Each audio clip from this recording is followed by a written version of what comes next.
Yes, hello folks, welcome along to the Left Wing Back Show. Once again, we're back after a few weeks off and we turn our attention to football. Plenty to get through. The show is in association with the Back in Line Clinic, and thanks to Paul Kelly for looking after us with that. I think he's back in line in the Kildavin Donegal setup as well. Might have been missing for the first round. I think he played centre back the last day, so back in line by name, back in line by nature, and back in contention. We have a stellar cast on this evening's programme with plenty to go through. We've tried to figure out these permutations as best as we can in terms of the weekend's football action.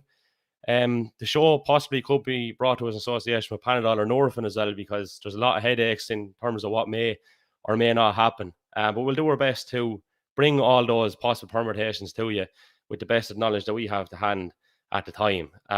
Delighted to welcome along Stevie Bambrick once again. Stevie, you're still in the attic. We can see you. Can we hear you? How's things?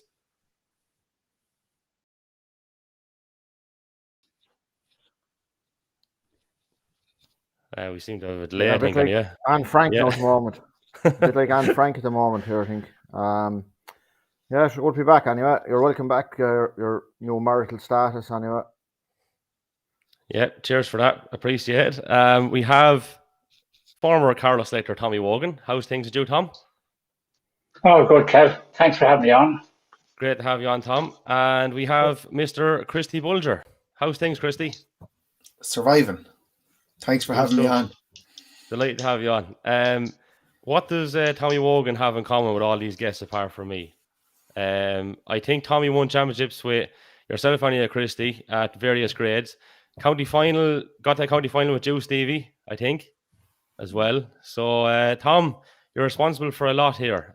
You dig me out with a few holes on KC Law a few times as well. Yeah, we hit the crossbar. Yeah, yes. Exactly. Yeah. We won't go there, Stevie. Still sore. And listen, Tom, obviously, in previous times we had Carlow on here to go through bits and pieces. We were targeting Daniel St. Ledger to come on and give us the dig out as well. And now the two boys are after teaming up. They're down in Kildavin, Donegal. Have you been chatting to them? How are they getting on?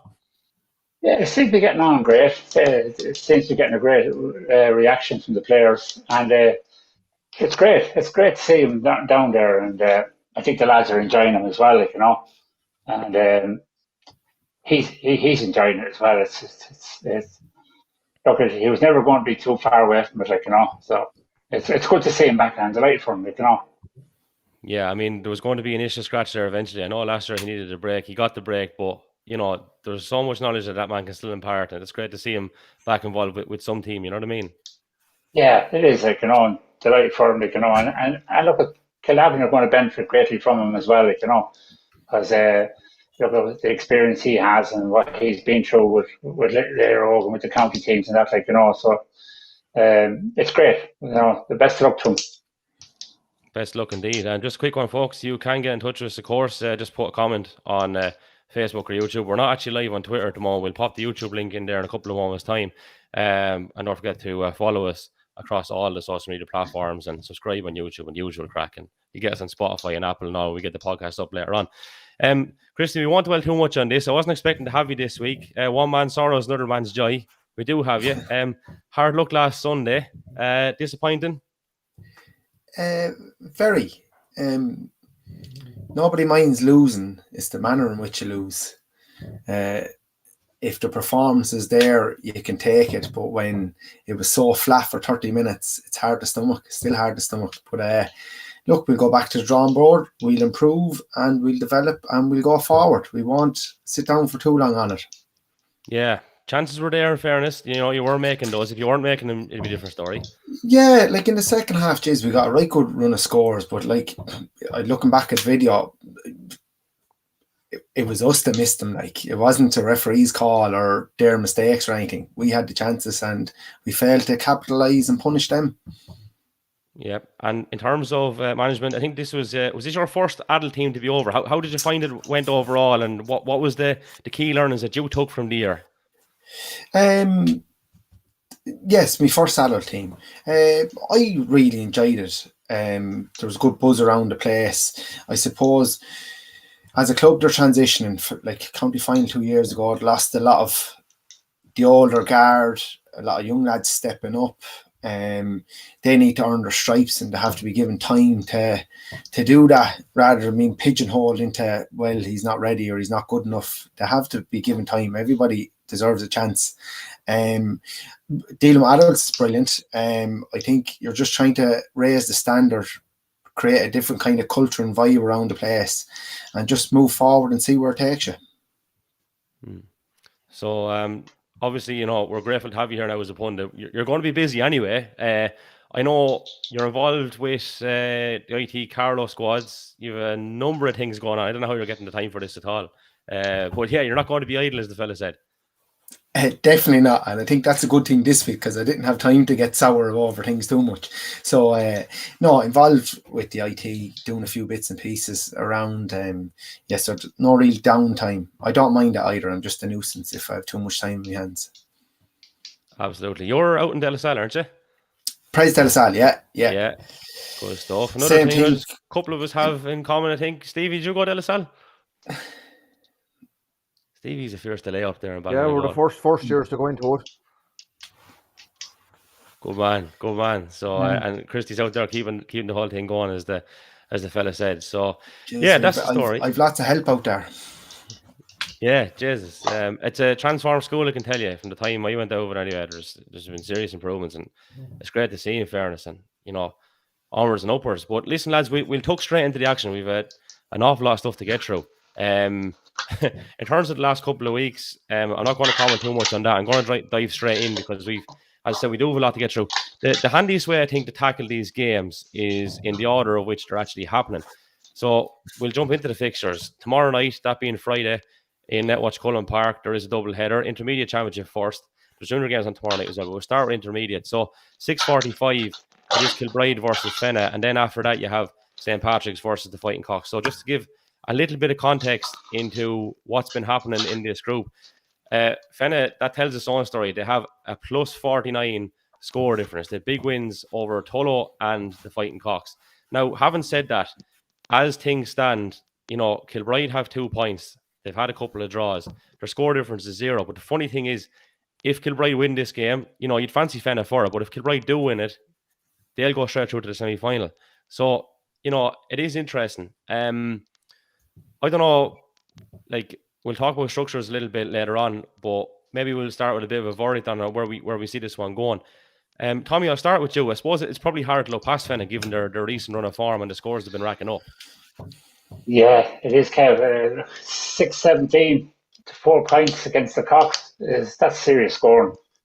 And look, I'm not surprised. I think that they have some very good underage talent there coming through, and I just see they have a lot of pace in the team as well. The young lads, they're buzzing. Like young Wall is doing well from there. I'm sure they have Sean Murphy in there. So they're going to be very difficult to beat. I think. I think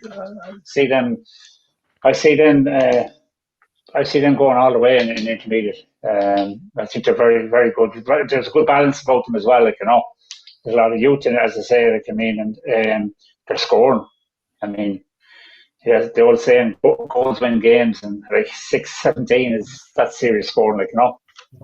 It is indeed. Chris, are we with Fenna on this one, and how impressive you've been given their run of form? I think, look, they're a great young side, and they're only going to get better. I think they can go as far as they want to go. It's up to them, to be honest. I thought they would have been thereabouts last year, and they would have been disappointed with the semi-final loss. But no, they seem to have their heads switched on. New management team this year. Probably one or two of the younger lads got their chance last year that serviced them well going into this year. And yeah, I just think if their heads are on the game and they don't get too far ahead of themselves, they'll be thereabouts come the final. Mm-hmm.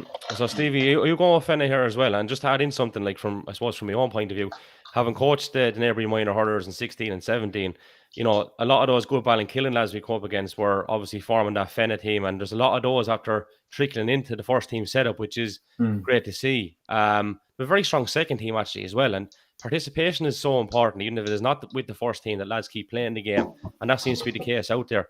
Now, if there's anyone that'll try humble you, it is Kilbride, and you're talking about a very young team against a very experienced team here. And they probably will have a little bit too much for them. But if they get caught up in a bit of a dogfight, this might be more of a contest than the previous 2 games. Would you agree with that?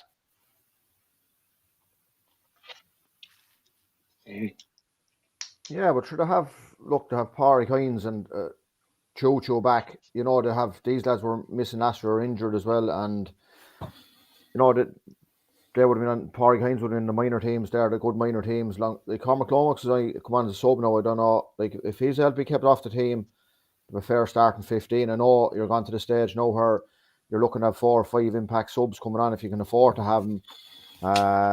Michael Murphy, corner forward there, he's putting up 6-7 points. They're throwing in goal. Jack Tracy, like just live wire, he's a serious prospect no matter what sort of ball he has in his hand, whether it's soccer or Gaelic or hurling. Yeah. And I was at the Kilbride Cox game, and it was a queer game because it was basically one team at the ball for 15 minutes. Here you score what you can and we'll get back off you there. And it could have went anyway. No, Pádraig Nolan probably was a standout for Kilbride by a long way. I think he had about 5 or 6 points in play. He was a good target man, great head on him, showed the experience. You've Owen at the far end, you have Dara Foley. You know, these lads, now Stephen Curry come on and went off injured. He was only on about 2 minutes and went off again. You'd be fancying Fenna to pull through. I can't see it being a scoreline like it was last week against the Viking Cox though. But like all known form at the minute, Fenna should go straight through to the semi-final. All right, so just bear with us, lads. When we are going over to Stevie, there is 3 or 4 seconds of a delay, so we will get to him there eventually. There was actually lads outside the house here today in the KN group in Circuit Van, and they were rolling out the Rob and Fibre thing, so we might try to send out the pan of the goal as well to get Stevie sorted. But we'll move on to that other game we talked about, the St. Patrick's and Fighting Cox game, which, you know, there'll be skin flying on that one as well. A lot to play for in that. Like, I mean, just looking at the table again, so they're both a point apiece, obviously.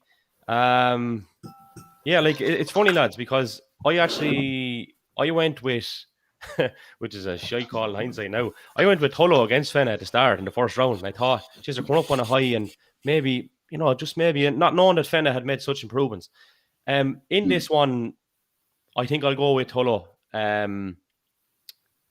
Straight up, I suppose. And if you want to put a bit of colour on it, work away. And Tommy will come back around to you again. Yeah. Again, look at Tullow are building a team again, like, you know, and it's going to see like Dylan Gorman is in there. He's a good lad. He's a good footballer. And you've got the old warrior Jack Kennedy there, notching up the scores again, like, you know, phenomenal guy like for scoring and Owen O'Toole and that. So look at they're building a team again, like, you know, and we look. How many people have said it, like, you know, we'd love to see Tullow back up at senior level, like, you know, and you know they're going the right way about it. Like, I mean, they're going to have to be patient, and but I think, you know, they seem to be going the right direction, you know. Mm-hmm. All right, so Chris, where are you seeing that one going? I don't know much about the Cox, to be honest. I haven't seen them this year. I was at a few of the Pats games or Tullow games last year and kind of was impressed with what they're trying to do. Like, they're trying to do the right thing. The way they're playing as well is good, it's productive, it's progressive. They've a good blend of youth with experience, probably a bit more on the youth side, and even from school football. Tullow's buzzing out there at the moment. They've some serious talented players. So I'd be interested to see what way this one does come out. I couldn't call it. I don't know enough about the Cox to call it. So I'm just going to sit on the fence for this one. I'm allowed to do that. Yeah, well, Joe did it for a long time on the hurling show, and Joe's actually after getting in touch with us here.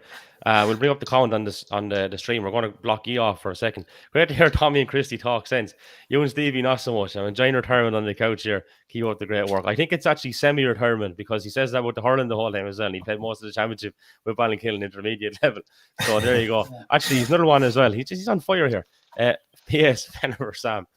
Yeah, good man. If you want to get in touch, lads, as we said, you know, comment on the stream on YouTube and Facebook, as the fella said. Steve, just to wrap up on that one, Tullow or the Fighting Cocks? I might give Tullow a slight nod. But Tulla come up from junior, like Fenna last couple of years. First thing you want to do when you come up is stay up anyway. That's number one. And I'm not saying Tulla are going to be happy with just staying up.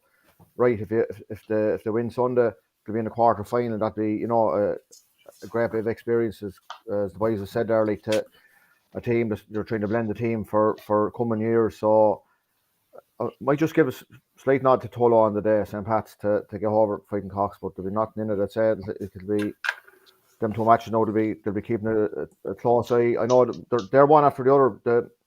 Obviously the Kilbride match will have dictate what's going to happen in the second one. They'll know what's ahead of them. So yeah, I'll give St. Pat's a 1 or 2 point nod. All right. If you see me looking down here, lads, I am just throwing the link onto Twitter from YouTube, so that should be up with us there now. I'm after moving across to I went to the wrong tab there. Sorry. That group then. So just to give the out now permutation. So Fenna win, they're straight through to the semi final. If Kilbride beat Fenna, they're straight through, and Fenna into a quarter final. After that, it gets tricky. So like St. Pat's have a minus 18 score difference, and the Fighting Cocks have a minus 31 score difference. So just say, there is a draw there, then that's the status quo. Like Fighting Cocks are in trouble, and Tulla will go through. So that's the best context I think we can kind of throw into that one. So we'll move on to those junior fixtures then for Friday night. And these are both 8 o'clock starts. It is Palatine versus Grange. Palatine at home advantage. At the same time, O'Loughlin are at home to Rogue. So Grange have been racking up, similar enough to Fenna, pretty big scores. And most people are kind of saying that they nearly had this junior championship wrapped up, lads. They're looking pretty good at the moment, Tommy, aren't they? Well, again, 9-19, some scoring, so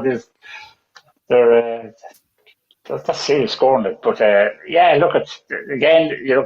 I see the old warrior again. Kieran Pender's in there, and John Murphy, the stalwart, is doing the job for them.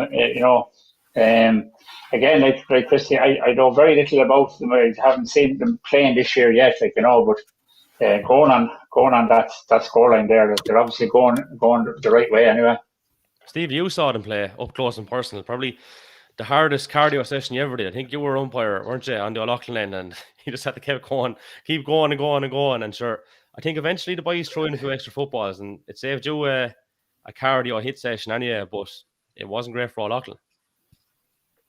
Yeah, well, it was my idea that the footballs weren't coming back in because O'Loughlin were playing up the hill, we'll call in O'Loughlin. There's not much of a hill now, but there's always an advantage playing down the way. And she looked at a serious strong. I was only looking at the forwards literally. No, that's not being smart. No, but they were well set up. I said John Murphy, centre forward, and Pender full forward, and the four wings were pulling out. They did speed, at football, everything. Two lads just come down then with 2 more footballs after 5 minutes when it was Dilly throwing the ball back to Martin Lynch for the kickouts. But they looked serious now. So like they're probably going to, I guess they're going to beat Palatine. O'Loughlin have Rogue. That's going to be nothing in, they'd say, because O'Loughlin probably, they say Rogue's third team. O'Loughlin have probably, at the start of the year, there's 5 or 6 lads got onto the first team. They made their debuts against Ballinarana, so kind of in transition at junior level there as well.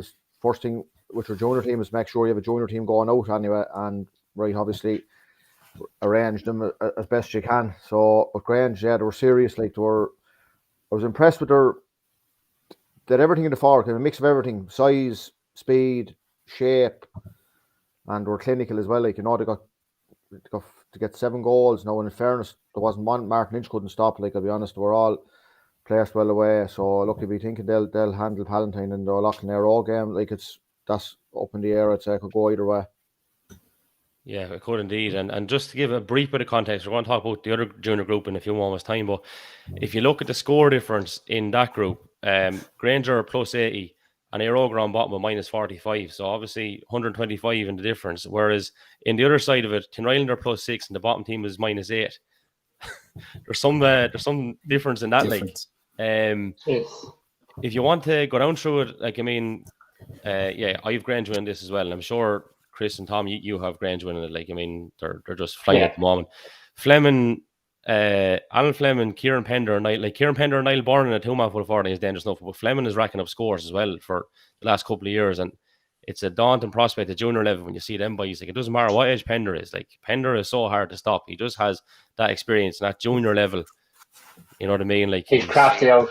Once he gets the ball in his hand, he's just that's it. Like, I mean, it's Pender's an unbelievable footballer, like, an unbelievable footballing brain, and has had for nearly 20 years. Like, do you know what I mean? Look, a lot of them boys, like Kieran Pender and that, like, you know, John Hayden, Volok, and all these lads.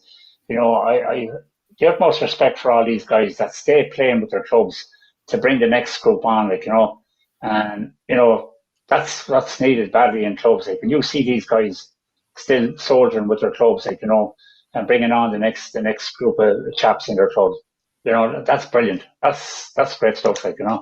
It is, and especially it's needed in rural clubs, Tom, because, like, you know, with the greatest will in the world inside Nairog, you have a great luxury. You have big numbers, and the age profile is pretty decent across all the teams. It's not like that in rural areas. So, like, no, you don't need. I'm not saying you don't need lads of that age in Nairog as well at certain grades, but they're literally the difference in rural teams having a second team or not. Do you know what I mean? Yeah. Well, look, you go to Calavin and you look at John Cowan, Paul Kelly, still playing with Calavin. Like, you know, my God Almighty, like, I mean, them boys. Phenomenal, like, I mean, what they've given to their club, you know, and they're still playing. You know, I have huge respect for players like that stay in their club and stay playing to bring on the next group of chaps. Like, you know, it's, you know, they're great lads. Like, you know. They all know about anything. They've been such good servants. Like, so, like, for me, even like a small thing there. You check out Grange on Twitter, that you see how much time and effort's gone into, say, the juveniles to put a new gym together. That tells me there's a few people driving that big time, and that shows then in kind of the people that have on the field and what they're trying to do. Like, they're realistic about where they're at, and they're going to play to that, and they're going to do the best in junior. So I think it's onwards and upwards for them. Yeah. I agree wholeheartedly. It'll take something serious to stop many parties like that. But yeah, as we're kind of saying there, in terms of what's going on, like, O'Loughlin and Aero don't have any points to their name so far, so that's effectively a knockout game, and losers going into relegation.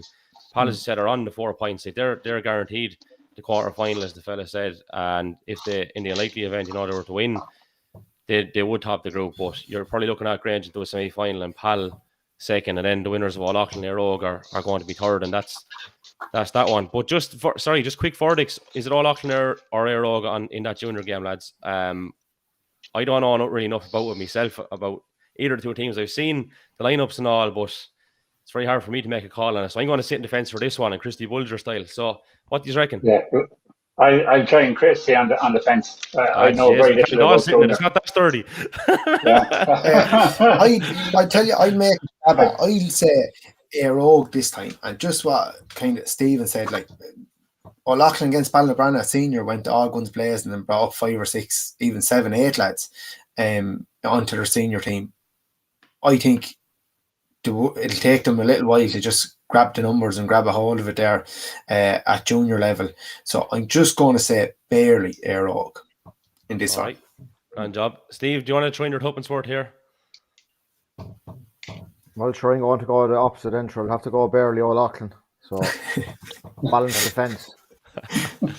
Good stuff. Right, we'll kick on to Saturday then, lads. And obviously, you know, there's just one group in which senior championship games are taking place, and it's because there's 9 teams in one of the groups and 8 in the other. So the other group, the last round of those games will be the weekend after next. Now, we're trying to establish, if anyone can get in touch with us, actually, are the intermediate and junior quarterfinals going to be next weekend or are the weekend after? So if you don't know, get in touch with us and just drop the comment, because we actually don't know ourselves. So don't be afraid to get in touch and let us know that. But anyway, in terms of what's going on with the senior fixtures, 6 o'clock, Netwatch Cullen Park on Saturday evening, you have Ballinarana up against Rathvilly, and then 7:45, O'Loughlin versus Bagnallstown Gales. I'm actually looking forward to these 2 games, lads, to be honest with you. I didn't get to see a whole lot of football, as you said, the last couple of weeks, just we were so busy in that. Yeah, these are going to be good ones. I mean, in terms of Ballinarana's progress, they weren't out last weekend. 2-12 to 13 points. O'Loughlin beat Ballybranna, I think, Stevie, wasn't it? So I actually thought Ballybranna might win that one. Yeah. And I won't lie. So look, we'll reveal it here now for the crack. The day after the wedding, we were having a few more pints, and we had a little syndicate. And we thought Ballybranna were going to win this. We were liking the look of them, liking the price. There could have been 15 lads, I think, in the syndicate. But anyway, we didn't go thirsty, but it wasn't because of Ballybranna. I'll put it like that. But I think, you know, and it brings us into the structures thing, which we'll talk about a little bit later on again. Like, Rathvilly obviously are in great form. Big win over O'Loughlin. Hard fought win over Munster Rangers, it must be said. I think Ballybranna might raise it for this, though. I think Ballybranna are in a pretty good position in comparison to maybe previous times they've come up. So, yeah, like, I mean, you're probably still fancying Rathvilly, but this might be a little bit closer than you think. Because I remember a couple of years back, and they might have actually beaten them since, but one year when Bagnestown weren't long up, you know, they were giving Rathvilly a right old hustle. And they have a fierce habit, Rathvilly do, of a certain level of inconsistency over the years where you'll see them blow teams away, and then there's a bit of a dour performance in them every now and then. So I just about give them the benefit out in this one, but I think there's a big performance by Ballybranna. Now, Chris, I'll come to you first on this one. Ballybranna have no choice. I think they would have been eyeing the O'Loughlin game as a must-win. Like, they got up for the intermediate, got themselves up. I'd say they nearly surprised themselves in one way that they won it. I think all bets were on Kildavin for that one. They did their best to throw it away as well, in fairness. Now, we're not being harsh, but... Yeah. Well, there was two lads on the sideline for Kildavin that changed the game in the second half when they came on. But I think they've no choice. They have to target this. They have to go at it. I think from what you're saying, the last time they're up in senior, I hate using the word naive, but like, they got caught there against Tin Island, the long ball into the square in the last minute. They would have learned from that. O'Loughlin would have went gung-ho for them and nearly seen them as soft kind of targets to get 2 points on the board. But no, I think they have to target this. I think they've a lot more youth on their side this time around. With Rathvilly, I see Rathvilly, like you said, they have a bad game in them. I don't see a bad game. I see they go gung-ho for 25, 20 minutes to pull up the handbrake, to take a breather a little bit. Maybe there's not legs in some lads that they need to play in kind of power sports. But look, if you give Rathvilly space and time, they're going to cut you a new one. So, like, they're so crafty and they play a great brand of football. And like, that team has been together a long time. I know they've younger lads like Pádraig there and that coming up, which is great to see. I think it's going to be a right good tussle. I like, everybody will say Rathvilly will win it, but who knows? I think Ballybranna, if they want to stay up and they want to survive and they want to be where they want to be, they're going to have to go at this one. Big time. Tommy? Yeah, I agree with Christy on it. I think Ballybranna is back to the wall now. They need to come out and they need to play. Look at again. I seen them playing there. It was against O'Loughlin, but they didn't. I personally myself, I thought they could have used Samson a bit better, like, you know. And they didn't seem to be getting that ball into him, like, you know, that they did in previous years. They used them very well. But I was impressed with them. I mean, they're a young team and they're full of running, like, you know, and they will look at, like, they've nothing to lose. They need to come out and they will probably cause problems for Rathvilly, but, you know, the experience that Rathvilly have, like, and I think, you know, it's going to be a tough one for them, but it's championship, you know, and we all know championship, anything can happen. Mm-hmm. Steve, where's this one going? Well, Ballybranna against O'Loughlin, say going out there in Lunnion and Robert Sanson were going to get a point between them from play, you'd say O'Loughlin were going to win that game all day long, which they did. But like, they'll have to get more over the boys, and it's probably the first game I've seen at that level that Ballybranna haven't got more over the two lads. Like, that generally be good for on 6-7 points in play between the two of them, and Sanson and Lunny deadly and freeze as well. But they just didn't get. They had a good spread of scores that night. Now, they probably had 2 or 3 forwards chipped in with one, maybe David Cox, Jamie Lunny, these lads got a point apiece. But it's like a county final day. You're going to need 8 lads, 6, 7, 8 lads scoring if you're going to produce a performance to beat Rathvilly, I think. And like last Sunday, O'Loughlin, it took Bangstone against the Rangers 48, 50 minutes to score 4 points. Rathvilly had it after 4 minutes. Like, to have the likes of Alan Kelly, Brian Murphy, the most underrated man I'd say there's been in Carlow in the last 15 years. And he's still playing serious football. Brendan Murphy. Yeah. And still, he had 3 scored at half time, I'd say, last Sunday. You have Kevin Murphy, he chipped in with 2 points before half time, a goal after it, put the game to bed. But still, I'd agree with Tommy that they have to get more over Sanson, but like maybe a direct ball in it. I don't know what.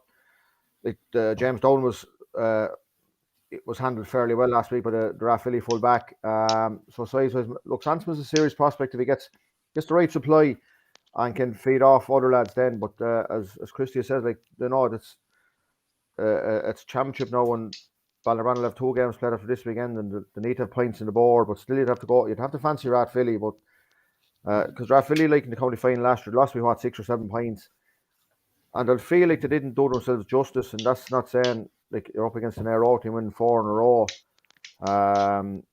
They'll feel that they want to get another cut at Aero if possible this year. Like you'd be thinking at the minute the 2 teams will be favourites to top their groups, obviously, so they wouldn't be probably playing till the county final. But no, you like as Ballybran, if Liam Ryan's goals had went in the first half against O'Loughlin, one of them even could have changed the whole outcome of the match. So look, I'd be going for Rathvilly, but Ballybran will have to let them know they're there and from the first minute and get into their faces and just don't let Ballybran or Rathvilly get the scoreboard taken over like they did last Sunday. I think it's nearly like the tables are going to be turned a little bit because O'Loughlin did that to Ballybran. I think O'Loughlin got in Ballybrana's faces and said, come on, you're up now with the big boys, let's see what you're made of. And kind of about the direct ball into Sampson, that's been their play for years. They're just trying to they're trying to change their angle of attack. Like if David Cox after coming into his own, he's outstanding the last year.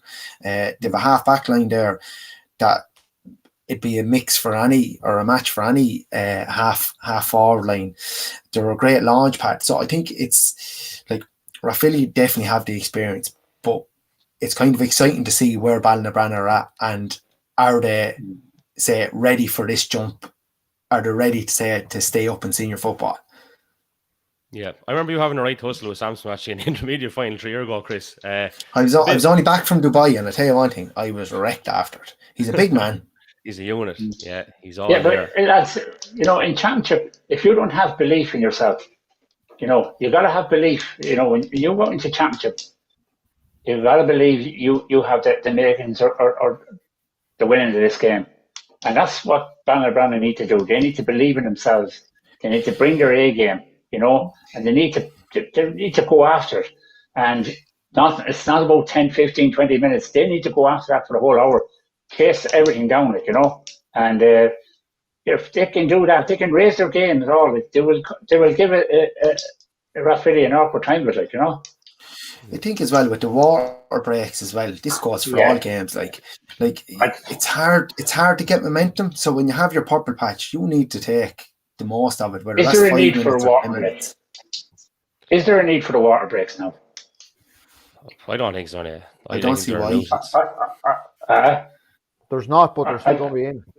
Yeah. Yeah, see, that breaks the momentum, if you have a bit of momentum there, and you go to a water break, we've all seen it, your team comes back out, some teams find it hard to get back up to the pace of the game again. It takes them a while to get to the pace of the game.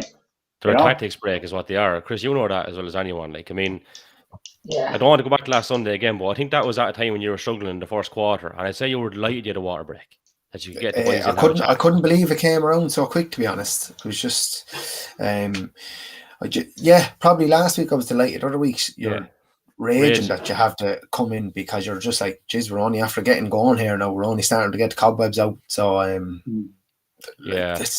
hopefully they go. I'd if there was a vote in the morning to say have them or take them out, I'd take them out. Yeah, I agree. I would. I'd take them out.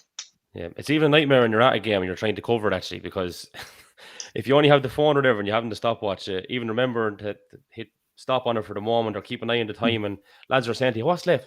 No one knows what's left in the second quarter or the fourth quarter because they're not paying attention to when the game stops still. So hopefully they're gone and done and dusted. But anyway, they're here for now, and we may put up with them, as the fella said. O'Loughlin Bagnestown, another little tasty one, 7:45, same venue. And we always knew, when the draws were made or whatever, we were rubbing our hands because there were so many local derbies across all the grades in all the groups. Like, it was actually unreal. You couldn't have handpicked it really. So in terms of the town, so Stevie, that was a funny one last weekend. Like, what were they, 4 points to no score up again, Rangers, and they go back to 4-all, did they? And then they won 5-4. Weren't you saying that? Yeah, 5-4. Yeah, like there was a strong wind blowing into the Dublin Road end, and just the scores never came for either team, and it was just, it was and we've all played in these games where it just looks like, an old scuttery goal or something will win the game, and Bagnestown were 4 points up. Darren Noel never got into the game. He was taken off after half time, I think. He comes back on then for the last 10 minutes, gets one chance on the 21 over the far side in stoppage time possibly, and just gave her enough to go over the crossbar, dropped dead over the bar nearly, and that was the win of the game. Two Clarks, I thought, just pulled Bagnestown show, I thought, just when there was the hard yards to be worked. They were doing a lot of that. The scores the first half, I'd say Jamie got maybe one from a free and one from play, I'm not sure, but Robbie Kenway, he got one from a free as well. But they'll be expecting more lads. Like, it was their first game as well. Like Mount Leinster had the game the week before against Rathvilly. Look, Nevin wasn't he telling, he'd say he was raging, like, just when they did get back into it, it took them 48 minutes to score, and then they got 4 in, they got 2 in about 2 minutes, and they got back level, and they're just, they've 2 losses on the board now. So, but the Bagnestown, I just, there'll be a lot of this, like John Doyle I think, is he gone back junior, and he was probably missing as well there for carrying the bay ball there too. It was, these lads leave a gap behind them too, and there's probably a few new lads. There was younger Dwyer chap corner back there, done nothing wrong. Darren Crooks is back wing back. So they have a good mix of speed. Danny Doyle was wing back. Keane Doyle was quite enough now corner forward. He was playing a bit further. So look, O'Loughlin, you see what happened then. Like Rathvilly had that game, with the score for the next from the word go, and O'Loughlin will be disappointed, but like they got probably a reality check that, right, last week things went grand, this week they didn't, and it's a vital game. Like whoever wins this is more or less could we say through to a quarter final, to be thinking? Is that too early to say that? Did have 2 wins out of 2 or 2 wins out of 3 in O'Loughlin's case. So it'll be interesting, very interesting now, because interesting like how the new O'Loughlin lads that, like, they got the Phillip against Ballinabranna, they got the knockback against Rathvilly. So this is it's week on week. You haven't time to lick the wounds. You're getting experience at 100 mile an hour, and you have to adapt accordingly. So it's going to be an interesting game. Like, even maybe whether it was a neutral or from O'Loughlin or Bagnestown, now it'll just be one team will have 1 foot in the quarterfinals after Sunday or Saturday evening, I presume. Yeah, and again, lads, just to weigh in, like the development of Bagnestown, they've brought those guys through. A lot of the lads on the hurling team are also key figures on the football team, and the fact that they're coming through and they're keeping them playing is a great sign. You can only stand to them, like, you can only stand to them. I thought it was interesting, like, Tiger Roach is playing centre forward, Stevie, like, I mean, always known as a back. I believe he's doing quite well up there. Did he drop back the last day, or has he been playing there for the whole game in the last 2 that you saw him? No, he played up there most of the time. Yeah, he was very good against Ballinabranna. Obviously, Rathvilly would have brought a bit more physicality, and like, we weren't getting our hands on the ball enough too. Like, the second half against Ballinabranna was very good. So that's like the likes of Brendan Murphy for kickouts alone, going back to Rathvilly. Like, what a target, man! I was on the line this year for last year's county final, and to look at that man under a kick out, like on the 45 or 55 meters out, and you have whoever's kicking out the ball, what a target! Like, and he's so taken for granted. Like, lads are looking at him going, he's this and he's that. By God, if he's under a ball, you ain't getting off him. And that's what O'Loughlin or Bagnestown will be looking for. Jack McCull or Ian Atkinson, something like that, to be that sort of a player as best they can be. and you know, to carry the threat from midfield up for O'Loughlin or Bagnestown. So look, it'll be. I don't think there's going to be much in it now. I'd kick the ball. Like, hopefully we'll get over the line anyway, and but it'll be interesting, very interesting to see. Like, Bagnestown had O'Loughlin's number 2 years ago in extra time. Just felt it just got away, and look, Seamus Kinsella, whether he's back now or not this week, he'd be a big addition whether he was to start or come off the bench. You know, you need options. We're talking now, it's a 15. It's not a 15-man game; it's a 20-man game. Definitely an 18-man game anyway, if not 20. So you need to have subs going in that are going to be making an impact at 15, 20 minutes to go. Like, as I said, Darren Nolan was brought back on the last day. You could say he could have hung his head if he'd been taken off, but he didn't. In fairness, he was brought back on, got one chance and won the game for him. So, so just one thing to try and lads as well. Like, don't underestimate the Barry Hayes factor here. Like, Barry was Bagnestown for 4 or 5 years, and he's only gone in the last couple of years from them. He's now with O'Loughlin, like, so you'd be looking at that, and he has the inside on him. Exactly, yeah, he has the inside on him, and like, it's not a massively changed side from the one that he would have been over with Bagnestown, like, and that has to be worth something in this, you'd imagine. And you have to give him a bit of credit as well. Like, we're talking about an O'Loughlin, an age, an O'Loughlin team, whatever. Them chaps that were brought through a couple of years ago that are now kind of spearheading things, they're good chaps as well. They weren't bog standard chaps, and that's kind of forgotten about. I'm going with O'Loughlin on this one anyway. I'll put the neck up on the block. So, Chris? This age in O'Loughlin team, where there's plenty of ages in it, but there's quite a lot of young fellas in it as well. There is, and good young fellas. The Bambricks, the Jordan Kellys, the Tiger Roaches, the Jamie Dials, they're only up at senior there the last year or two. Like James Dowling as well this year. Yeah. James Dowling, they had no choice, I'd say. They had no choice but to start him. And what a talent he is. I know he was heavily involved with soccer, with Wexford Youth and all that. But, like, he's a great lad to have around. And, like, what he lacks in, say, size or that, he'll make up with his footwork, and his movement is top class. Yeah, it's a hard one to call. I think O'Loughlin will be targeting this one. If they win it, they'll be staying up, and they'll stay out of a dogfight of a relegation fight and see where it takes them. Then after that, Bagnestown, on the other hand, I'd say they're delighted to get the game with Mount Leinster out of the way, and a tough one at that. You're never going to have an easy game against Mount Leinster Rangers. The positive thing I'd see for, say, Bagnestown is last year, due to injuries and everything, they blooded 7 or 8 young lads. Jack McCullers, Paddy Mack, Donald, Darren Nolan, Cuba in goal. Like, there's so many, and that adds to, say, what they have to come off the line as well, which can only bolster what they have and where they want to go. The both teams won't stand back from one another. They're like, there'll be no admiration or anything. They know they have to go and face each other down and go at each other. I'm just going to go, I think Bagnestown will be the better for the Mount Leinster Rangers game. I think they'll be only starting to get the wheels turning, and I think they're going to a narrow win, but a win at that. All right, okay. Tom, you're taking Stevie's job as noise maker in chief. I think we have another guest there in the background. We won't get you to hang out who may or may not be, but no. Your verdict. I'll tell you, whoever's from O'Loughlin is going to pick up Jamie Clark is going to have his hands full. This guy is a phenomenal player. He's like Stevie mentioned earlier on about the Clarks that dragged them through the game. I think Bagnestown have the youth on their side. I think I just have a feeling for Bagnestown on this one now. I think they're a team that's after waiting for a long time to get up there, and they're not going to relinquish it. They don't want to, step back down.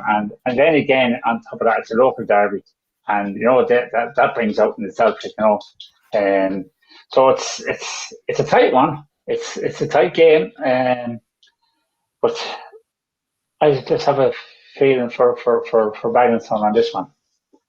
Right. You mentioned it earlier. But the likes of Tiger Roach, the centre forward and all that, I think is a breath of fresh air for O'Loughlin as well. Yeah. Like they were lacking a bit of speed over the last 2 years. Like, even though unbelievable defensive unit and everybody knows what O'Loughlin's going to give you. You have so much respect for him as players and as a club. Like, they're just so honest and upfront about what they're going to do. Where to see them now with a bit of pace in the forward line, it just adds another dimension to them, which they wouldn't have had the last year or two, I thought.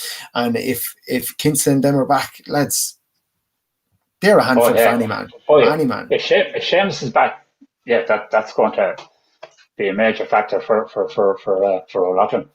Definitely. Yeah. So the bottom two are going with, you're going with Bindestone down the bottom here, and Steve, I'm going with O'Loughlin. Stevie, I take it you're going to go with O'Loughlin as well. Yeah, because if you're going for O'Loughlin, I better on you. As much as it might kill me to go with O'Loughlin as Loughlin Bridgeman. Yeah. I know we called honestly. But yeah, I think O'Loughlin might. That's an interesting. It just goes to show how interesting the whole thing is. A couple of comments. Jack Reck has said, don't forget Junior A Group B. We're not. We're going to move on to it, as you said, in the order of which the games are happening. And obviously, the other group in the Junior is on the Sunday. Now, Tommy, brace yourself for this. This is not from me, but you might know who it's from. He's hiding behind a YouTube channel called Champ TV or Champ.ie. I think you might know the lad I'm on about. He was a goalkeeper for you at minor level in 2010, right? Oh, yeah. I'm putting out the disclaimer before I put the comment. He says, "Abide the Bowser. Tell Wogan he's putting on a serious gut." I'm wondering. Well, if you want to have a think about this one, Tom, and come back to us when the show is over, I'll give you the right reply next week again for Bowser. Tell me, is that the same? Is that the same man that put his hand out at a hurling match? It might be. Yeah. Oh yeah, I know the culprit. All right. I think you could be onto something there. Yeah, I think. Yeah. Oh yeah, I know exactly who it is. Yeah, it can only be one man's to do. But anyway, lads, that's where it is in terms of that one. And permutations and all, we won't get too hung up on it because we have another round to play the week after. But as it stands, just to give you a flavour of the group, so Rathvilly topped that group with 4 points, 2 wins from 2, plus 14 score difference. Bindestone are currently second, haven't played one game with that win. O'Loughlin have played 2 games and have the 2 points, obviously losing to Rathvilly and winning against Ballybranagh. Bannister Rangers, no points for them. They're not out this weekend. And then Ballybranagh are bottom also with no points and looking to change that over the course of the weekend. So let's rock on to Sunday then. I just put out there as well, just to, in case you're only after joining us, the next round of senior games. Round 4 in terms of who's playing in Group 1 and round 3 in terms of who's playing in Group 2. That's all next weekend, and the quarter-final and semi-final pairings will be decided then. But we are still trying to establish whether the quarter-finals in the junior and intermediate are going to be next weekend. And again, if you know the answer to that, get in touch with us. We'll have a check on Twitter there and Facebook and stuff in a few minutes' time. So, yeah, fixtures-wise Sunday. Let's rock on. Intermediate Championship, Group 2 this time. 3 o'clock in Tullow. It's Clonmore up against Rogue. At the same time in Netwatch Cullen Park, 11 Clonegall versus Navan. And just looking at the group at the moment, so you have Clonegall on top. Wait, you see this now, Tommy. I'm going to blame you for this, right? And let's read between the lines here. So Clonegall top the group, 2 wins from 2, score difference of +5. I wonder what sort of tactics the boys are playing out there. Anyway, we'll come to you in a second on that. +5. Yeah, +5. Clonmore are second in the group. They are 2 points. They've won, obviously, a couple of points there as well. Rogue are bottom at the moment. And as we said, score difference really tight on that, like 11 to +5. Clonmore -2. Navan are actually deadlocked on 0, and then Rogue on -3. So it just goes to show you it's been relatively tight, as the fella said. So let's kick off with that first one. And I just want to mention as well, Chris, you kind of touched on it briefly without naming names, and you said about the 2 lads coming on intermediate final and changing it. That, of course, is Daniel Ledger and Killian Redmond. And Killian Redmond, I think, is after signing with London Irish, so we want to give him a big shout out and say well done. He's a serious loss to Clonegall, but he's a serious asset to London Irish. What an athlete. Huge loss to Callavan. Wonder if Sean O'Brien have anything to do with that. We might see what the crack is with that. But anyway, best luck with him. We're delighted to see him getting on well. We would like to see him in the Carlow jersey as well at some stage. If all these lads came back, your Armans and your O'Briens and all these lads and Marcus Lawler maybe. We're looking at county footballers here. Killian Yeah, Remy as well included. I'm disappointed with my friend there, like allowing Killian to go. I mean, he's down there like now in Calavin. What's he doing? Like, why is he allowing players to go like that? Like, very Come here, disappointed with that. didn't Mickey Hart talk Cal McShane out we're not going to Australia? Yeah. Money. Good job, maybe Calavin are waiting till the Saudis take over, like Newcastle.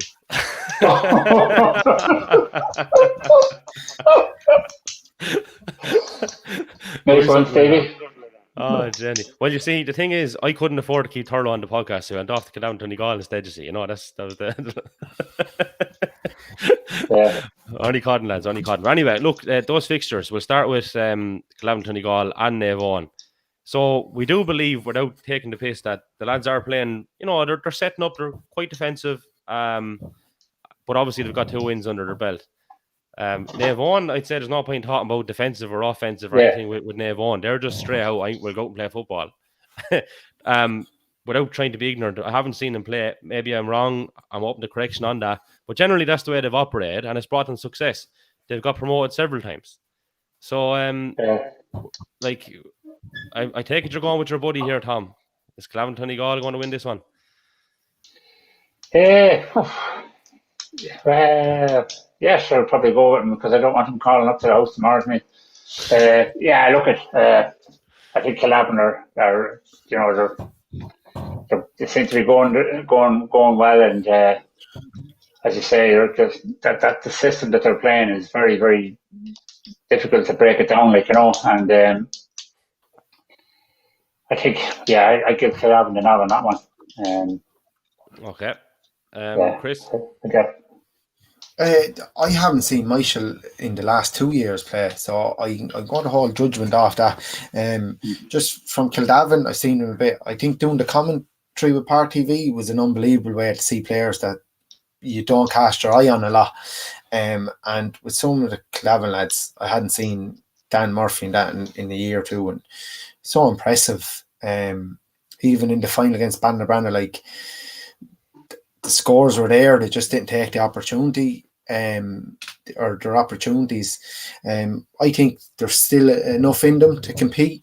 I think at the tail end of the championship, semi-final, final slot, I think there'll be a good buzz about them with Dan taking over, Thurlow in the background there helping out. It might give a new lease of life to a few lads.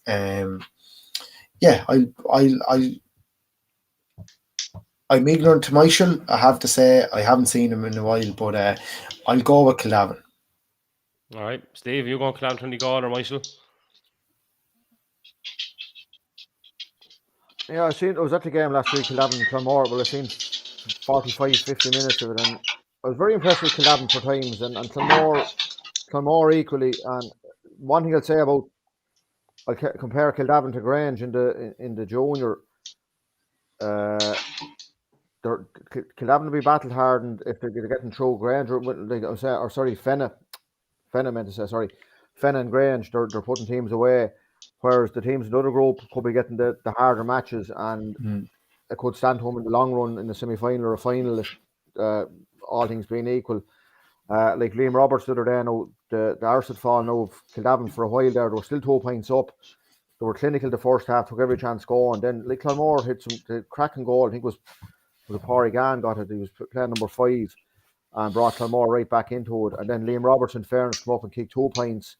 He scored a goal in the first 10 minutes for Calavin. And a typical county player, what you want from the county player is when he goes back to his club, he's the lad that drags you screaming through a match that you mightn't be looking like getting through. And he scored 1-2 from half back line. And that alone, and when he got the full protection again, it was over. I think he had a black card, a yellow card, and a red card as well. So the red that was in the last attack nearly. So he had a good day at the office. But he was honest as his hair is long, and that's like all the Kildavin lads. Look, I'd go for Kildavin, but it wouldn't be all in. Like if John Michael Noel and Martin Clowry got 2 goals last week, there were 3 goals, so 3 points up on Éire Óg. The physical threat always there with Michael. I'll give Calavin the nod. All right, so we'll rock on, lads, to the next one there we mentioned briefly, which was Clonmore and Éire Óg. Yeah, look, again, I can't really comment too much. I haven't been around to see what the crack is. I'm only going for a few reads on the papers and different kind of things like that. But like as it stands, just to mention it again, like Kildavin on the 4 points. If Navan did beat Kildavin Donegal, they would go through, I think, because Navan, or would they? You see, this is the thing now, because if Clonmore win and Navan win, Clonmore bet Navan, it will go to score difference then. Do you know what I mean? There's lots of different permutations in this one. So anything could really happen. Éire Óg, Clonmore. Jesus, like there's a good bit to play for this one. This is spicy actually. But Éire Óg's second team is strong, Chris, in fairness. Like I did see that on paper, like, and Murtagh's playing second team, Derek Hayden is there. And then you have your Anthony Keatons and your David Dumfries and all these lads. Like nice little blend, it seems.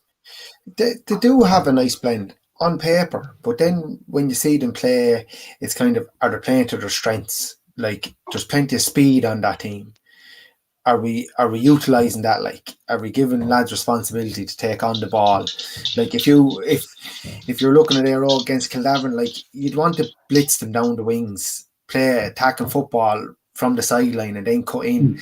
I think sometimes when you see the likes of Murtagh and Derek, they're nearly too much of a focal point that everything wants to go through them, where the young lads are exceptional. And I think it's a great platform for them to get out and under stripes, but to just get on the ball and play. You don't want to take creativity away from young lads either. So like on paper, yes, but the reality of it is they haven't been good enough in the last 2 rounds. So then you look at Clonmore thereabouts every year.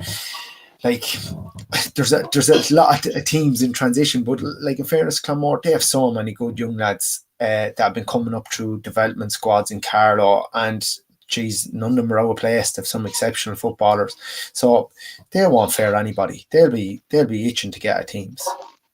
Mm-hmm. Well, I'm just going to give the nod to Éire Óg. I'll put the neck on the block again with being a little bit ignorant because I haven't seen the teams. But it's nearly like the Ballinabranna situation. They have to come out and play now. They have to get a win so to stay in the fight. So we'll see what happens. I'll be looking forward to it though. It'll be a good, entertaining game. Yeah, Tom, who are you going with here? I'm going to sit on the fence on that one because I haven't seen either of them playing, to be honest with you. Yeah, I haven't either, but I still get the party for the crack. Just to keep it interesting. I'll go with my club. I'll go with Éire Óg. Right, Steve? I'm going to go with Clonmore, just from what I've seen. If they can keep it a bit what Chris said about if you're going to beat Kildavin, don't be going up the middle where there's strong physical men. Clonmore have a lot of young lads, and I was impressed at times with them. And they might look, this is an acid test for them beating Éire Óg in a basically a knockout game. They'd be Éire Óg second team, but like the experience they'll have, like with like some Murtagh and Derry Carlow and there and lads. Be time for it's the next step in the ladder for Clonmore. Like this, they weren't in relegation playoff or wherever last year was no relegation. Trying to avoid it this year is another step up the ladder. Young lads coming through. I give Clonmore the slight nod. All right, there we go. So moving on to junior, then the other side of the junior championship. 4 o'clock starts here. Loughlin Bridge are at home to Ireland, and Rathvilly are at home to Ballin. And again, I actually did get to see Loughlin Bridge. We came straight off a flight last Saturday, dropped the bags, and betted straight out to Fenna. Just about got the game in time. To be honest, they'd be looking at themselves and thinking, how did we lose that game? 1-11-12, I think it was in the end to Rathvilly.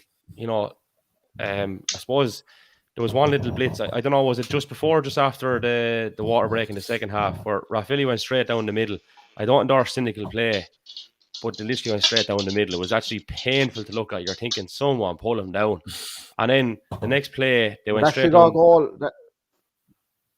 They got a goal. Sorry, Kevin. They got a goal like that. I was at the corresponding game in the league, and they got a goal the very same. Rathvilly. No, just said that. Yeah. Very same. Ran from the half back line. Yeah, well, that happened. It was taken. It was finished off very well. I must say. Yeah, finished off very well. And then the next play, they got a similar score, so they still hadn't earned it. Lads, it was tough to look at. But then I think a player or two after that, I think it was Jeffrey Dorn, was going through the middle. and he was halved by a Rathvilly lad, and he took the yellow card, like, and you know, you're thinking to yourself, in those 3 moments, it was at the win and losing of it. Now, just to add in there a little bit, there was several wides that Loughlin Bridge were guilty of in the second half in particular. A couple of goal chances. Cottle Brennan was unlucky with the first one. It was a great move, actually. It would have been a contender for goal of the year. It was a super move. And it hit the post. And then the second one near the end, another goal chance, and just scuttered along the ground and went out wide. And it wasn't to be. But for Rathvilly, the one thing about Rathvilly, I generally would always know their second team, because Stevie Murphy and Donald Kelly, Dennis Kelly, all these lads are around so long in the second team, you kind of get used to seeing them year in, year out, and they've generally always been in Loughlin's group. But there's a blast of new players there. And one lad in particular caught my eye, and he scored a goal, Conor O'Neill. And I knew feck all about this lad beforehand. About 6'2", brilliant. He's so straight out minor. Brilliant. Chris, you should have seen some of the scores that lad kicked. And I'm not just talking from frees now, from play, boomers. You're talking about like the ones that Brendan Murphy scores. You're talking 35, 40 yards. Serious scores. And he finished with Talia 1-7. Incredible player. I think he'll see senior action before the year is out. I'd be very surprised if he didn't, because he's very, very good, I have to say.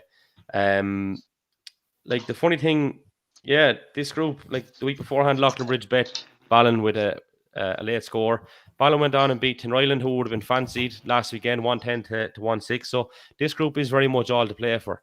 It's a repeat of last year's semi-final between Loughlin Bridge and Tinryland.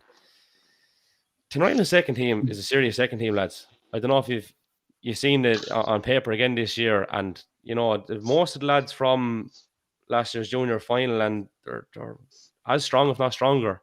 It's going to be a difficult game. I'll go around to you first before I give my thoughts on it. After speaking a little bit about Loughlin here already, and it's beyond club, so we don't want to get too emotionally involved. But where do you see that going?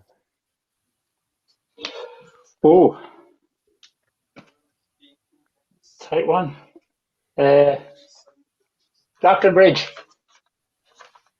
Just about. Just about, yeah. Just that about. Was quick, Tom. Yeah. Don't hang about. Yeah, repeat of last year's. It was semi-final, wasn't it? Yeah, semi-final. Loughlin Bridge, Tinryland. I actually thought Loughlin had that one. I thought they had a bounce in their step, 1 or 2 little mistakes and kind of missed opportunities, I suppose. But like Loughlin, Jesus, lads, again, serious young players, King Cavan in goal, Jason Daly, PJ Hockney. They're great lads to have around. Fico Toole, outstanding in both codes, hurling and football. Like, yeah, I think, geez, they'd have to be hurting over last year, because I thought that they had it, and they just didn't put Tinryland to the sword. Tinryland, very crafty, some serious footballers as well. Shane O'Neill, the likes of them lads, they know how to play the game and manage the game. But I'd be going for Loughlin. I just think after last year, I think they would have learnt a lot, and you'd hope that they'd implement a few better things this year and be a bit more cuter about managing the game, I'd say. Yeah, I'm going to go Loughlin Bridge as well. I think just about, but it's going to be a serious Wonder why. Well, I went against them against Ballin and they won. Ballin, against Ballin. So,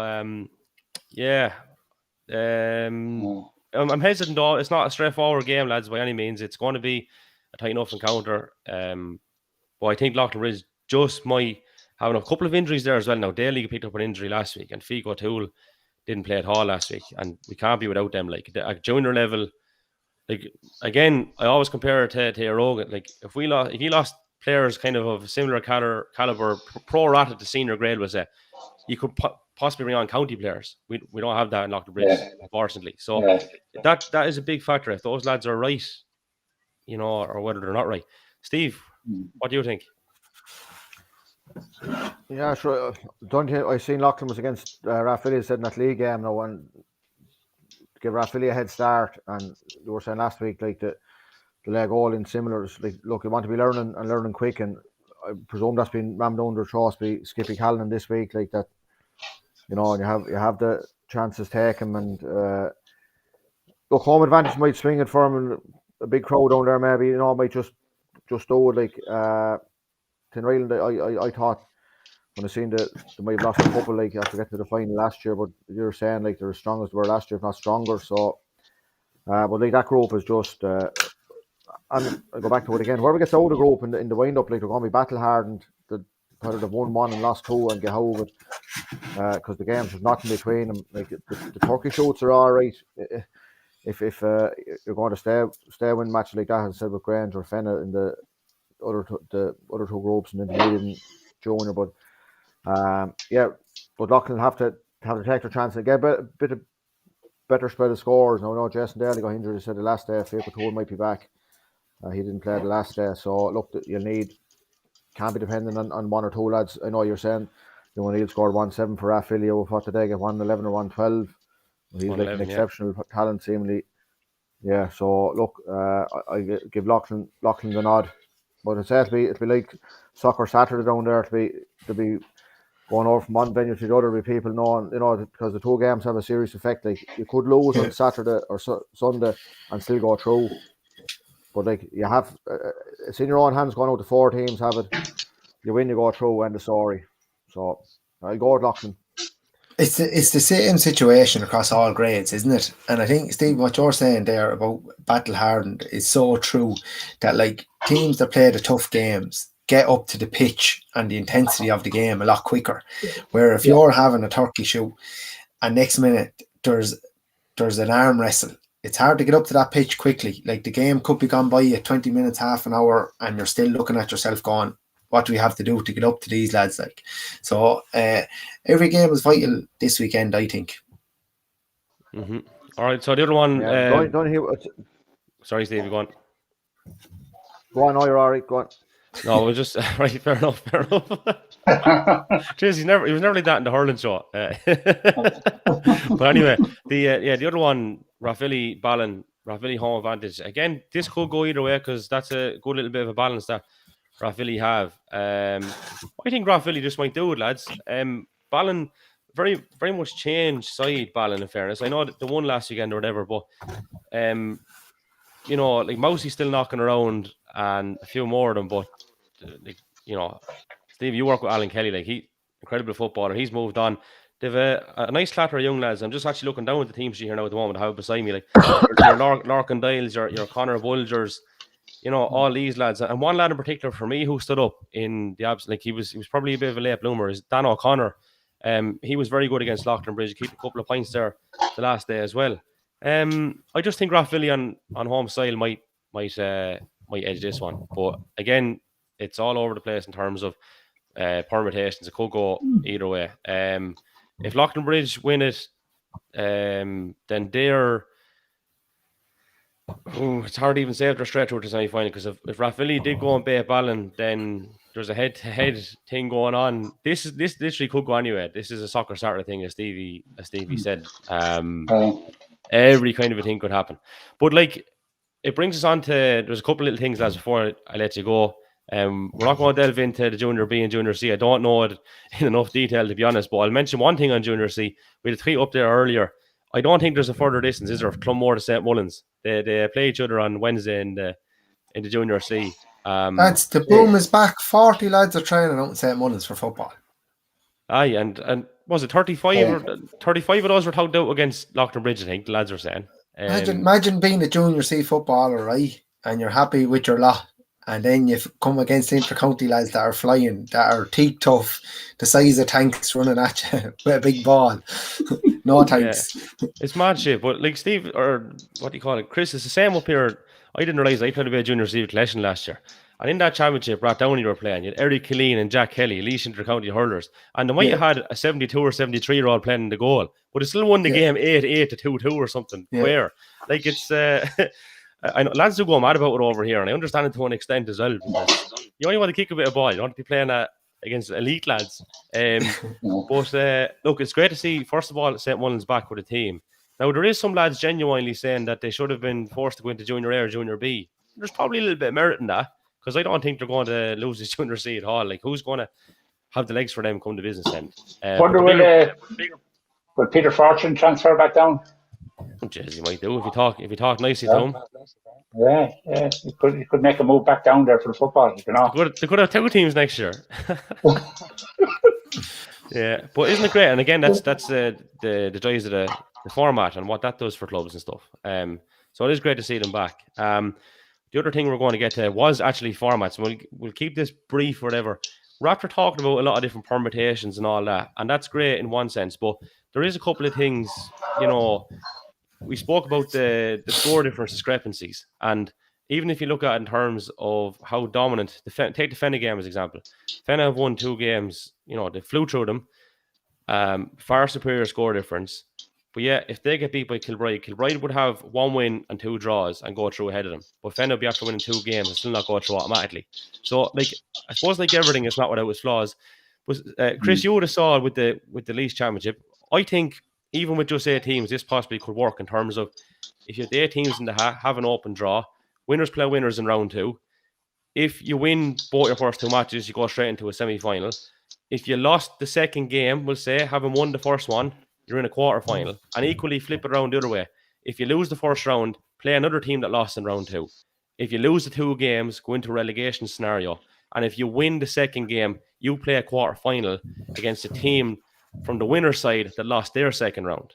I think there's merit in that and it could work. And just throwing out another one that we would have spoke about with Carlow, I think it was in around time semi-final or final of last year's championship played this year, with the 10 teams. And this is kind of twofold, where 2 groups of 5.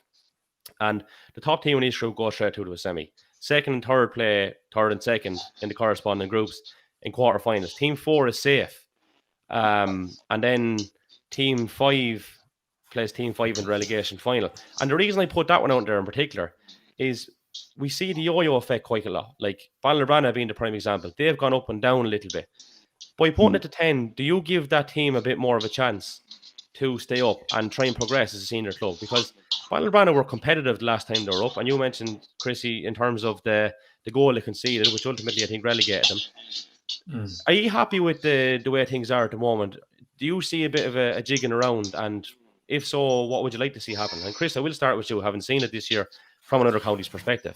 Yeah, it's probably the first time kind of being involved that, I can definitely see the merits. And competition is rife, which is great. For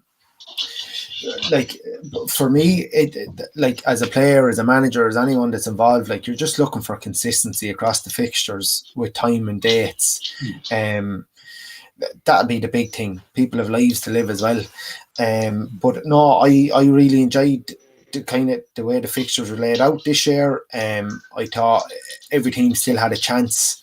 And then it gives a team, if you win one game, momentum's on your side, and it could actually bring you to 2 or 3 rounds. Where if you lose, you lose is kind of where you're at, and you deserve to be there if you're after losing 2 or 3 games. But I think there's definitely merit in it. The 8 teams or the 10 teams won. Who do you bring up? The only thing I'd be fearful is that you're going to create kind of a whipping boys kind of every year. Yeah. And I don't think that promotes competition. I'd like to see the promotion of more competition. Ballinabrana, they went down, but did they deserve to go down? And is that where they're at? Or if you play kind of the Laois style, they would have had another crack at another round. I see merit in both things, and I see holes in others. There's probably, for me, there's less holes in the kind of the Laois style losers group, winners group, and you go on to quarter-final, semi-final stage. Yeah, and Tom, you would have saw that as well. You spent a bit of time over in Laois, and that format's been in existence since God was a young fella, and it served teams so well. Like Emo were in a county final one year, relegated the year after, and it's just the way things can go up there. I think it's a great format, but can you see that as a tangible thing that could work with 8 teams in Carlow, or are you kind of happy enough with the way things are at the moment? I think it could. I think, like Christy, I think it could work. But it's the powers to be to bring it in and try it out. And in Laois, it's working very well in Laois, and you can see it in the games. Games are very competitive as well. One thing I always found about in Laois, it's really battle hardened. Your games. There's no easy games. They're all tough games, tough physical games. And I think we could benefit from it in Carlow as well. Yeah, and just add into it, if you want to add another little bit to it, lads, and it might make teams take the league a bit more seriously as well, as if you get your championship seeding based on where you finish in the league. So we don't have relegation or promotion in our leagues, which is a separate issue, and lads are kind of talking about the advantages and disadvantages of that. But if you went and played the league and you topped the group, you know, still play your semi-final and final if you want, and you're playing number 8 in the first round of the championship. That's the way it works. Like, you could make that more meaningful as well if you wanted to. Yeah, I think it should be made more meaningful, because you'd be sick to the teeth every year. There's walkovers given with no responsibility on the club for giving the walkover or whatever. It's just, we sent an email in there to the county board. Some teams weren't even notified of walkovers. Like for me, there, even through the years as a player, like scraping together 18 lads in a car park, and if like that's bad on us, but like other teams are the exact same. I think there definitely has to be more meaning to the league. Again, for me, if you're looking at it kind of from a development point of view, you want to see as much competitive football as you can, and the league should be a lot better than what it is. Like if Tommy, you were involved with inter-county teams, you want to be looking at lads in the white heat of battle rather than a Mickey Mouse League game on Sunday morning. Like, be honest about it. We have nothing to lose as a county to change the structures. Nothing. We could stand on our heads for the year. Nobody outside Carlow will give a shite. So, like, why don't we just go and change it? Change up the format, make the league more serious, make it more competitive, and stop this thing of walkovers across all grades. It's just a waste of time. And just as a person, like, lads have plans, lads have families, people have jobs. They're after giving up time off work, and next minute to be handed a walkover and no kind of responsibility or not thrown at the opposite team for doing it. Like that day is gone. And the day of, there's a wedding on this weekend, lads, if it's not in time before the season starts, it's not an excuse. I think it has to be taken way more seriously. That's my 2 pence. Yeah, it's my opinion. Like everybody, we all have our thoughts as well. Everybody has an opinion as well. Yeah, and that's why we want honesty on this yoke as well. That's, you know, we have the crack on it, but we want honesty and characters and everything in the whole thing. But in terms of that, lads, just to try keep it as a workable format, Christy, if that was to be the case, like, are you looking at a situation? Is it realistic to look at 12 or 13 league/championship games in Carlow?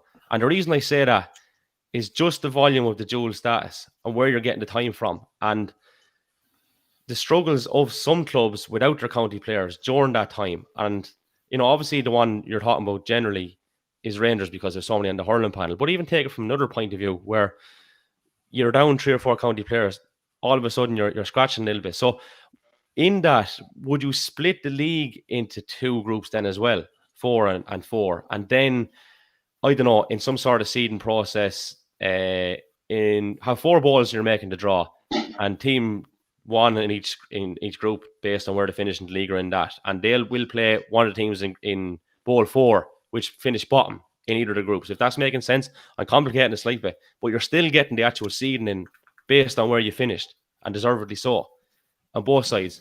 Like, is that realistic? Is that more realistic? Because you'd be looking at a situation then where, just say you had the 3 league games that mattered for your seeding, take the final out of it.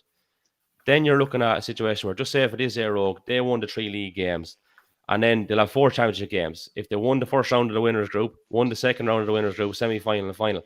That's a lot of games, or that's enough games, and I think a reasonable amount of games to quantify win the championship. And if you don't tie it in, they're only winning 4 potentially, or whoever wins is only winning 4. So is that a fairer basis then to be looking at? I think so. Split the league into, and like, say from a playing point of view, why do you train from February or March or January or go to your gym program when you get knocked out of the championship? It's to play football. And like, so the more football you can get, the better as a player. Like, that's all you want to do, play. So I definitely think, I wouldn't have say the 12 league games, everybody plays each other. I'd split it into, have the cross through Group A and through Group B, and then seed it off that. I just think it'll make it more worthwhile. It'll make games way more competitive. And as you said, it's like winning the Premiership. You deserve to win the Premiership after 36, 38 games. If you win after 9 games of Championship, you're a deserving winner of it big time. I'd be totally in favour of it. Yeah. Tom, what do you think? Like you've seen it from both sides of the fence as well, because being involved with the county, I think a key aspect in not so much in what me and Chris are talking about in terms of what may be going forward, but in previous years, it's so important that lads that aren't getting game time on the county team, that they're released. And I think you were pretty good at doing that, in fairness. When they didn't play, you would say, lads, go play the game, because you want them to play football. You know? Oh yeah, that's what it's all about, Kevin. It's about playing games, like what Christy just had to say there. You train to play football. You can. You see teams training for months on end with no games. There's no benefit in that. You're not going to improve. You need to get out and you need to play games. And the more games you play, the better you're going to be, the stronger you're going to be. And on top of that, the county team benefits from it as well. As a knock-on effect for county teams. So when you get guys into at county level, then they're coming in, they're battle hardened, they're fitter, right? They're better tuned into the game than the way it is at the moment. It's stop start, as Chrissy pointed out as well. I mean, that's no good. If the big thing around it would be the consistent fixtures. Do you play football first or hurling first? I think if you ask any football or hurler, they don't care as long as there's games week on week in the one code and it's consistent. And I keep coming back to it because you're hearing these conversations every day. Everybody has lives outside of the GA. And when you have consistency, you can plan to go away on your holiday. You can plan when to take your work days off. And I think, even from a human factor there, with the league the way it is, lads aren't giving up work for a league game that doesn't matter a shite. They're going to save that for when they need it to play championship football, or if they do well, that they've the day off afterwards to go and enjoy their celebrations. But right now, go have a blueprint for it, put it out there, Friday night under lights. Is there a better night to play a game? You have all weekend then to enjoy it or do what you want to do. You could go to Thursday nights as well. I think it'd be great. I think it'd be a great platform for a neutral as well to go and actually few good competitive games that actually mean something on a regular basis. Yeah. Very important. Well, lads, I think we're going to have to leave it there. You've been very, very good with your time, and I really appreciate it. Have we anything to add before we finish up on the AOB section? Can I add, right? Yeah. €15 to get into a game, lads. Can we not bring in a weekend pass? I'd love to go see a lot more games, but forking out 50 or 60 quid on a weekend is a bit ridiculous. There's some coupons. It's been spoken about. It's been spoken about, so we can't ignore it. In the last couple of weeks, lots of people have been getting in touch and tweeting Carlow GA and stuff about it. Tipperary do a weekend pass, I think. Maybe there's somebody to think in that. And again, I'd plead with whoever's involved in Carlow social media accounts not to be taking that as personal criticism. That's just literally an observation. No. You know what I mean? Not at all. It's just say. And I'm saying that from my point of view as well, Christy. I'm not saying it as you, because I've done it several times, and I just feel sometimes it's taken personal. It's actually just genuine feedback from a fan. If you don't talk about problems, you don't solve problems. Exactly, you're not going to solve them. What wouldn't it be great to have football there on a Thursday night, whether it's in Dr. Cullen or a super value? You collect your ticket, right? Now someone might argue, but what happens if you give that ticket to your brother? Who cares? You're after getting 30 or 40 euro off somebody for them to go watch matches. But you have a situation there where, say, if I go into a senior game, with Dr. Cullen, there's a junior game out in Fenna. I'm stopped in the car to pay another £5 or £10 out in Fenna, where I'm after paying 15 already. I said it before, lads, we've nothing to lose here in Carlow. Absolutely not. We can do Ajax training. It doesn't matter. Nobody cares. So why don't we just turn things upside down a little bit and change it? And wouldn't it be great for the atmosphere after COVID as well to have a huge crowd at a junior game? What does that do for a young lad's confidence, or someone that's playing football and there's a big crowd there egging you on? It's brilliant, and it's great to be at it. So I think for the promotion of the games and for just the viewer, say us, the spectators, I think it's well worth a punt anyway. Yeah, and I think we should try lead a bit more as a county as well. We tend to follow a little bit, you know. Why can't we be the innovators for a change? Like, you know, there's that bit of a mentality there still, I think. Yeah. So yeah, look, hopefully, lads. I know, Tommy, we want to mention Eric Fitzgibbon as well. There is a fundraiser for Eric. We wish him all the very best. We'll get the link and we'll actually share it there later on.